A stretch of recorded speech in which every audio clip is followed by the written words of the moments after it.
After an intense build-up, the Border-Gavaskar Trophy is upon us. Michael Clarke and Finch tell us where this historic 5-test series will be won and lost.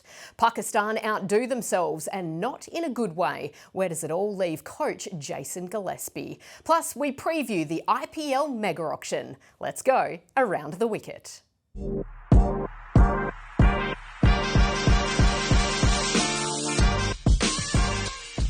Hello and welcome to a big episode of Around the Wicket. I'm Neroli Meadows, Finch alongside me, but Hall of Famer Sthalekar is back with us and we are building up to the huge first test. Lise, is it bigger than the Ashes? Have we reached that point with the Border-Gavaskar Trophy? I think we are. The amount of media, press, commentary, I mean, a ball hasn't been bowled yet, but it seems to have captivated the audience here in Australia, but also in India. And the fact that India have beaten us twice here on Australian soil, it's a big deal. What do you reckon? I think it has, only purely because the contest between the two teams in India, in Australia, and in England, where Australia won the World Test Championship, has been closer than any series we've had with England, I think, in a long time, consistently anyway. So for me, I think it definitely has reached the point where you could go either way. I think the defining factor is what brings you more joy, beating India or beating England? Still England. Yeah. Absolutely. That's a no-brainer, Nez. The Perth pitch, you know it very well. The first test that was played there against India, you were opening and you had some war wounds from it with a hit to the hand. How is it going to impact this first test in Perth? I think it'll be a really good wicket. It always is. It provides enough for the fast bowlers early on.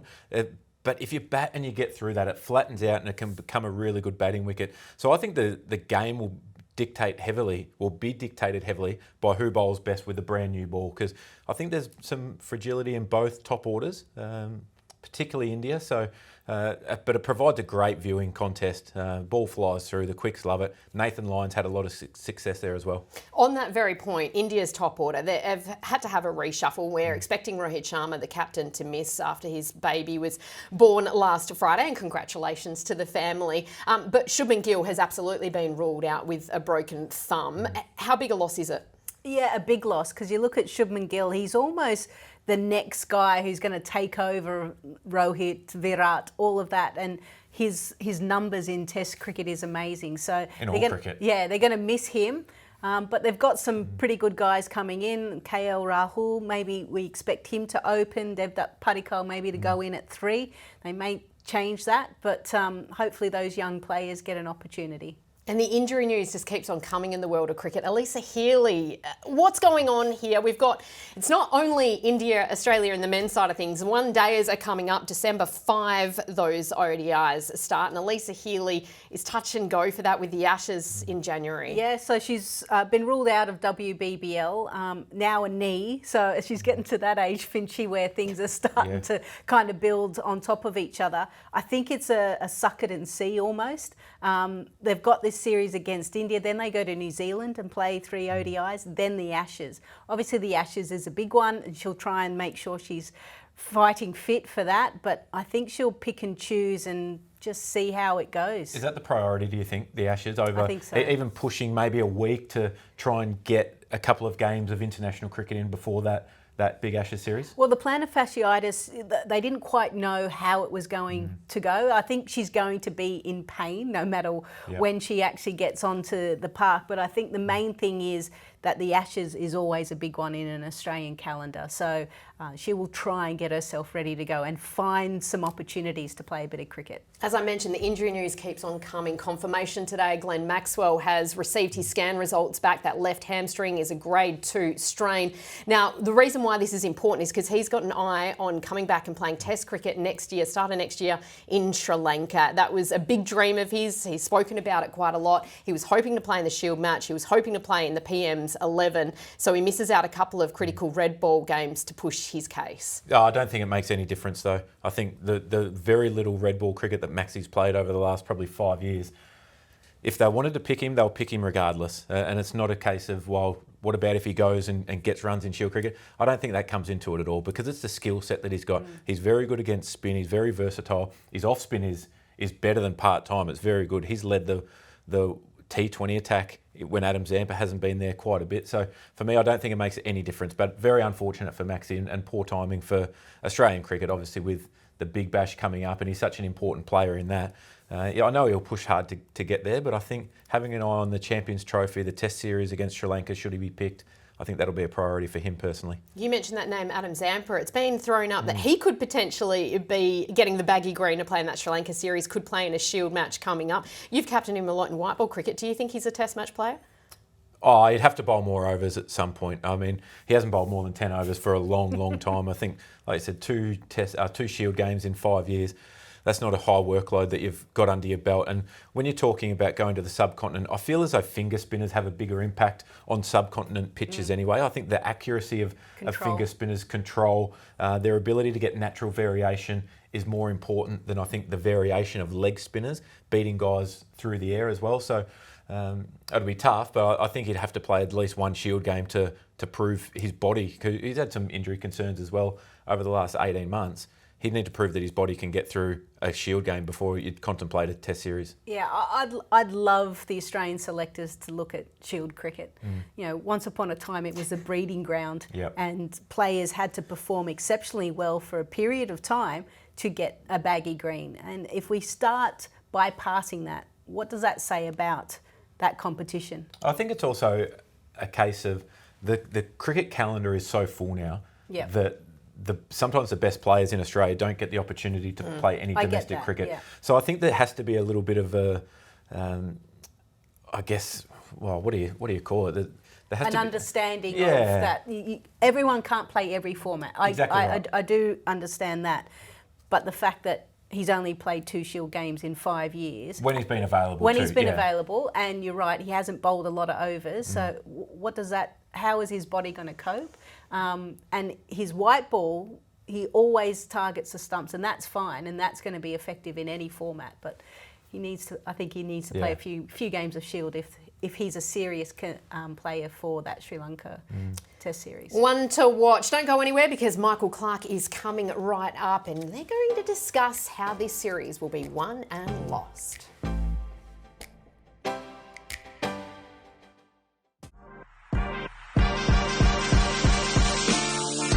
It's been 10 long years since the Aussies have beaten India in a Test series. Bringing in former Australian captain Michael Clarke now to join the conversation. I've put the 2 former Aussie captains, white ball in Aaron Finch, red ball and white ball in Michael Clarke, to the test to come up with your SWOT analysis. We'll start with Australia. Pup, great to have you on board. Your strength for the Aussies, and it's to do with that drought. Yeah, hi guys, thanks for having me. I think the first one for me in regards to strength for the Aussies is their hunger. I think the need to beat India, the fact we haven't performed as well as we'd like over a long period of time. India's won the last 2 series they've played in Australia, so for me that fuel on the Aussies' fire, I think will be defining in this series. Finchy? I just think the bowling unit as a whole, I mean, they're so experienced. They've done it together for so long. And I know it's an easy thing to say because they've been around for forever, it feels like, in recent times, where they play every format of the game together, bar Nathan Lyon. But their record in Australia is extraordinary. So I just think that's such a big weapon for Australia. Pup, we spoke about weakness, and you struggled to come up with something here for the Aussies, which is a good sign for the home side. Yeah, good problem to have. I guess the only thing I could really go to is the expectation and pressure that comes with playing in your own backyard. I think every team is expected to win at home.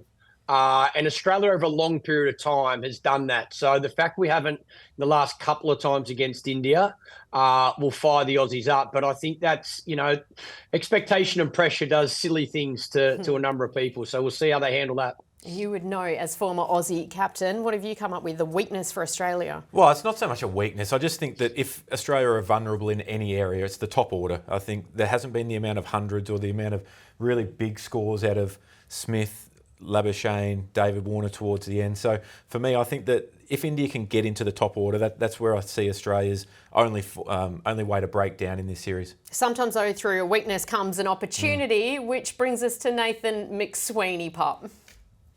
Yeah, I've got the opportunity for me of probably Nathan McSweeney and Mitchell Marsh. They're probably the two guys for me.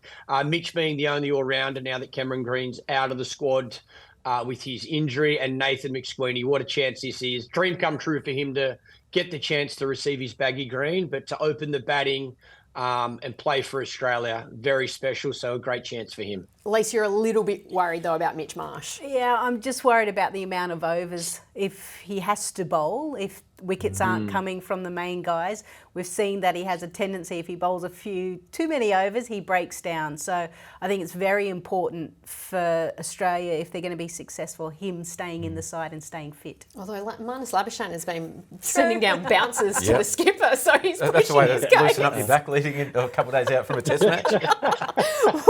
You're going with Nathan McSweeney as well. Yeah, absolutely. It's a great opportunity. I think for him to be able to walk in, understand his role within the team, have the backing of all the players, all the coaching staff, the people that actually really matter when you're inside that sanctum. I think that's such a great opportunity for him.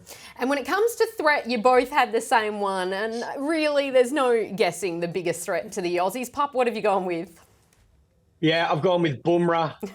No-brainer. I think he's a class bowler. Skillful with the new ball, speed through the air with the old ball, genius with reverse swing. It's going to be Australia's biggest challenge. Yeah, absolutely agree. It's the versatility of him, the way that he can attack with the new ball. He can then bowl with it 90%, but which is still as good as anyone around the world. And he just manages the situation and his overs within a game as well. There's times as a bowler that you go flat out because you sense an opportunity. I think he's as good as anyone at understanding the patterns in the game and understanding when he needs to really crank it up. What about that balance of captaincy, though, if he is the captain for this first test with no Rohit Sharma? I don't think there'll be any issue for me personally. I think the amount of experience, the amount of people within that team that he's played a lot of cricket with, I think that they'll all be there to help him out as well. So for me, I don't think it'll make any difference for him. He's wanted to lead. He was disappointed that he didn't get the opportunity with Mumbai Indians when Hardik Pandya came back. So I think this will take him to another level. So that is the strengths and weaknesses, opportunity and threat for Australia, as you can see there. And as you just mentioned, it's a great sign as well for the bowlers, isn't it? If we've got two quicks captaining in such a huge series. We move on to India, though, the strength. Pup, what have you got? I think I've gone with their success in these conditions. I know they're under a bit of pressure and they're not probably playing as well as they would like after losing to New Zealand, but I think they can take confidence they've won in Australian conditions, and they've won with teams that certainly haven't been at their full strength. So I think that will be one of their strengths. Once again, you've gone with Jasprit Bumrah. Well, it just ties back into the biggest threat. And for me, to have Bumrah leading the attack, he's fit, he's 100% fit, which you can't always say about fast bowlers. They always go in with a slight niggle every now and then. So I think for me, Jasprit Bumrah is as good as it gets. We move to the weakness. Lisa's got some interesting intel, but Pup, tell us what you think India's biggest weakness is heading into this series. Yeah, I think it's just the distractions. I don't think they'll be defining, but I think they play a part in any team, and this Indian team would be no different. Their captain's not available for the first test, and Shubman Gill, I think, is a big loss as well, being out with that broken thumb. So just little distractions that I think make it probably have more impact when you're on tour rather than playing at home. And the fact as well, they're coming off that whitewash series. You just had a function with Gautam Gambhir. We spoke about him being the prickly character last week and what that means for the Indian players. What's your intel? Yeah, he actually said with the IPL and T20 cricket, everyone's becoming too friendly. The rivalry isn't there. And it's not the first time that we've heard it. Former players have said it as well. I think he's going to take that upon himself. So watch out for the press conferences. I think it'll be a battle of words where he'll kind of create that friction between India and Australia. What do you think, Pup? Have you been part of those conversations before where, you decide mentally the edge that you want to take over the opposition? Yeah, I think it becomes harder these days because you spend more time playing with opposition players. I think when I played, or before the IPL, it was a lot easier. You didn't see each other as much and you weren't in the same team. But I think there's no doubt, I think that's why India have had success in Australia the last couple of times. I think there's been a very clear line in the sand from all the players that when they step into this country, there's no friends on the field. Off the field, fine, but on the field, you're playing for your country. You're not playing in the same IPL team. So I'd like to think Australia will have the same attitude. It's not what you say. It's not about sledging, but it's what you do. It's your intent. It's your attitude. It's having your teammates back when required. So I'd be surprised if Australia weren't in the same situation. And I think that'll help make this a great series. I think it'll be competitive on the field, and you'll see Australia want to win, and so do India. Pup, you've got me wanting to go out there and open the batting with that little pump up. What have you got for India's weakness? Oh, for the weakness, I think it's just the uncertainty. Exactly what Pup said. The guys that are there training going, wow, am I going to get picked for the first test? And we're so close to it now that they're still probably thinking, geez, what's our best 11 with Shubman Gill going down? I think they would have been really clear with not having Rohit there. They understood where they wanted to go, but now 2 of your top 3 go down. That'll be a distraction and uncertain for the rest of the squad. The opportunity for India, what do you think, Pup? I've gone with Virat Kohli. Look, he's a great of the game, but sometimes you just need something just to give you a bit of a shake. And I think he's copped some, whether it's unfair or fair criticism, people are talking about his form. And I think class is permanent. So I reckon this is another opportunity for Virat Kohli to prove a lot of people wrong in showing his class throughout this series. What do you think? Early wickets for me. I think, like I said before, with one of the opportunities for India to get into the game, it's just the top order wickets. If you can get Steve Smith in against a 10 overall ball as opposed to a 30 overall ball, that is a huge opportunity for them to make a statement early in the series as well. And Perth will provide that. There will be enough seam, there'll be swing right throughout 60, 70 overs with a ball, and it'll be entertaining. The threat for India, Pup? I've gone with Nathan Lyon. I think a number of reasons. One, the way India played the spin bowling against New Zealand. I think they'll be really disappointed with that because they're known to be very good players of spin.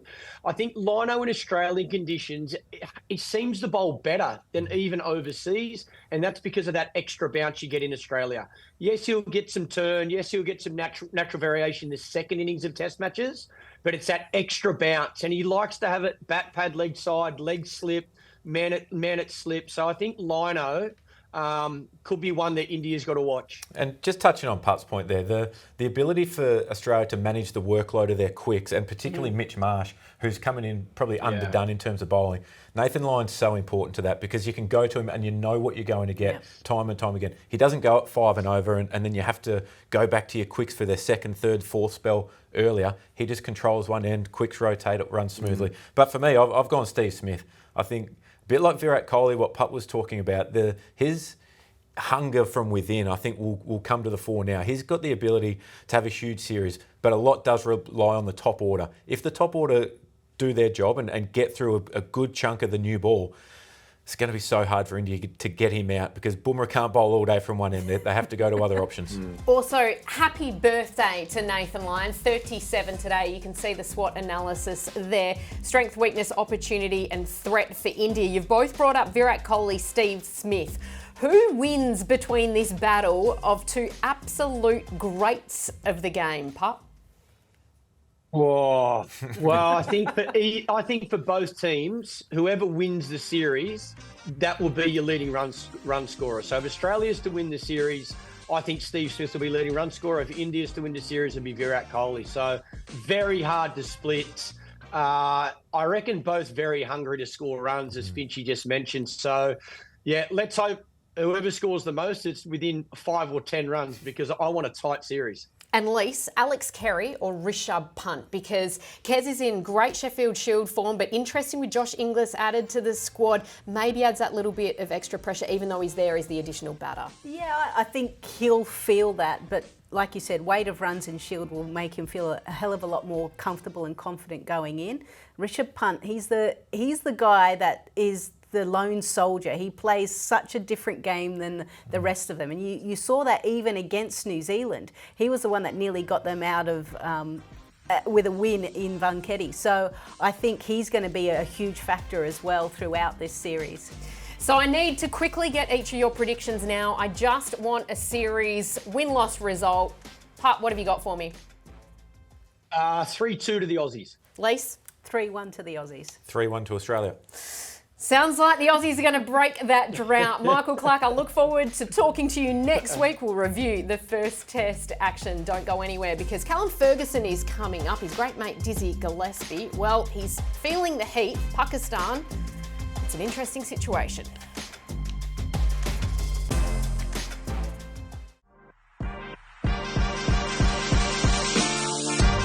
Well, we've swapped out Lisa Sthalekar and brought in a South Australian in Callum Ferguson because we need to find out what is going on with a fellow South Australian in Jason Gillespie.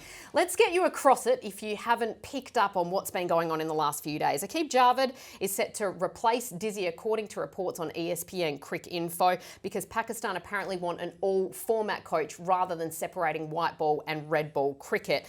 Now, Dizzy was apparently offered the full-time role, but at basically the same sort of contract as he was doing on the test side of things. PCB have responded to the story on Twitter, which is unusual in itself, with a statement that says PCB strongly refutes the story. As announced previously, Jason Gillespie will continue to coach the Pakistan side for the 2 red ball matches against South Africa.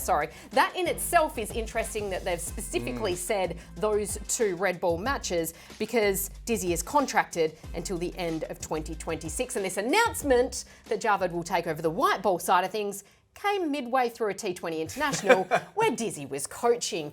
This is particularly Pakistanish.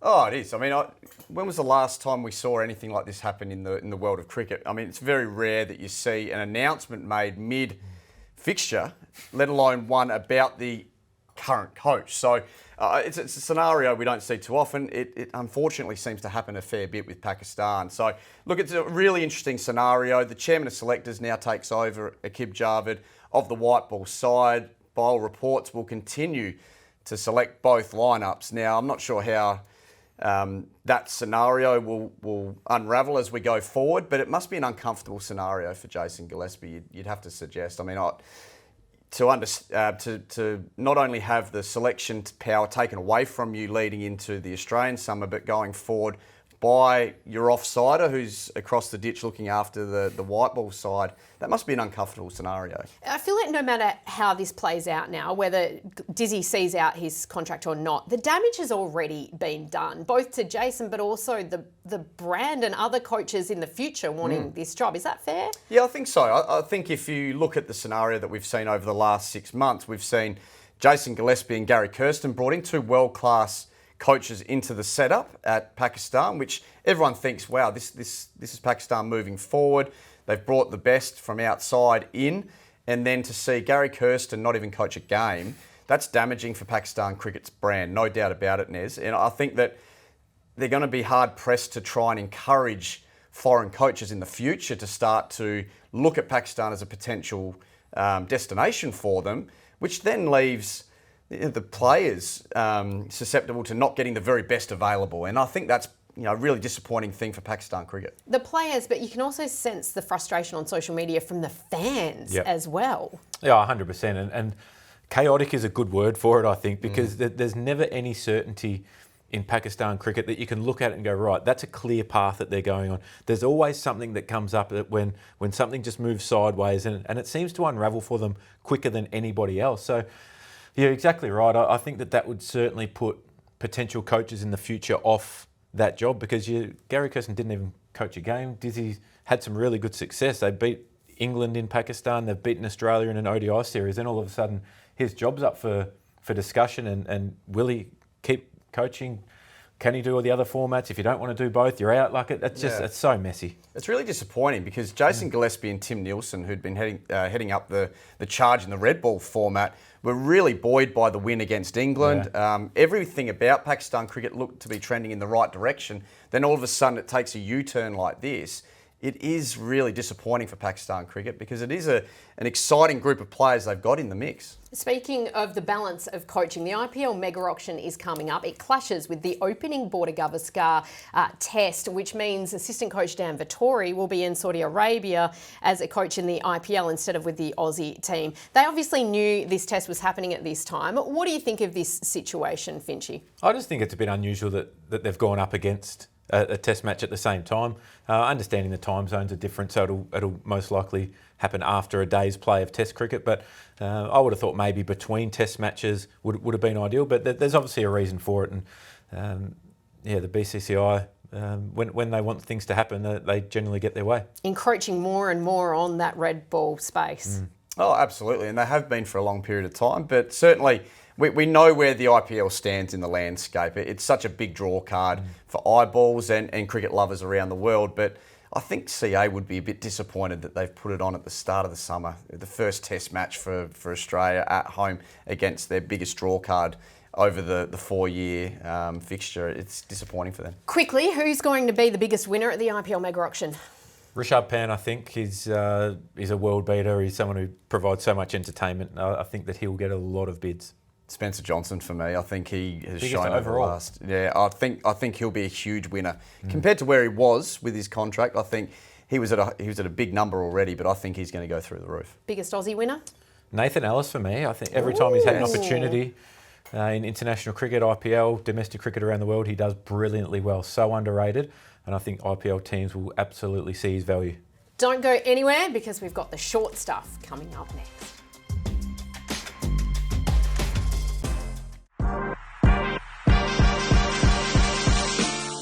Time to take on the short stuff. A brave effort from Ashton Agar, batting one-handed in the Sheffield Shield. Did you like it, Ferg? I loved it. It was fantastic. You know, old, hard-nosed, old-school cricket. It was fantastic. And on a wearing fourth-day wicket too. I loved it. Yep, loved it. I think his desperation to try and get his team across the line or save a game, brilliant.